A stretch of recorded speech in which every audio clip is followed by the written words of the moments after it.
ఆంధ్రప్రదేశ్ రాష్ట్రంలో సార్వత్రిక ఎన్నికల సమయం దగ్గర పడటంతో ఎన్నికల ప్రచారం జోరందుకుంది. ఈ నేపథ్యంలో అధికార పార్టీ వైసీపీ ప్రచారంలో దూసుకెళ్తుంది.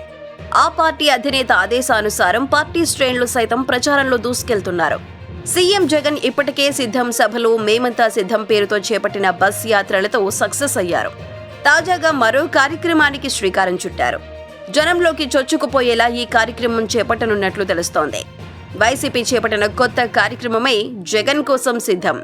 ఈ కార్యక్రమం ద్వారా రాష్ట్రంలో ఉన్న ప్రతి ఇంటికి వైసీపీ మేనిఫెస్టో 2024ను చేరవేయనున్నారు. మళ్లీ జగన్ అధికారంలోకి వస్తేనే సంక్షేమ పథకాలు కొనసాగుతాయని, లేదంటే వైసీపీ చేపట్టిన పథకాలు నిలిచిపోతాయని తెలియజేయనున్నారు. అదేవిధంగా పేదల జీవితాల్లో మార్పు రావాలంటే జగన్ మళ్లీ అధికారంలోకి రావాలనే ఆలోచనను తెలియజేయనున్నారు. పార్టీ కీలక నేతలు జగన్ కోసం సిద్ధం కార్యక్రమాన్ని ప్రారంభించనున్నారు. సీఎం జగన్ మొదటి నుంచి తన ప్రసంగాల్లో, ఎన్నికల ప్రచారంలోనూ వైసీపీ ప్రభుత్వంలో సంక్షేమం పొందిన సామాన్యులే తన స్టార్ క్యాంపెయినర్లంటూ చెబుతూ వస్తున్నారు.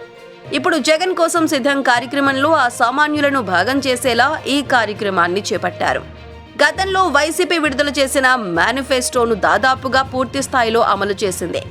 ఏ మాత్రం అవకాశం ఉన్నా ఇంకా ఎక్కువే చేస్తామని మేనిఫెస్టో ప్రకటన సమయంలో సీఎం జగన్ స్పష్టం చేశారు. అంతేకాదు, మేనిఫెస్టోను ఓ ప్రోగ్రెస్ రిపోర్ట్ లాగా 58 నెలల కాలంలో ఎప్పటికప్పుడు చేసిన అభివృద్ధిని వివరిస్తూ వస్తున్నామంటూ పేర్కొన్న విషయాన్ని మరోసారి వివరించనున్నారు.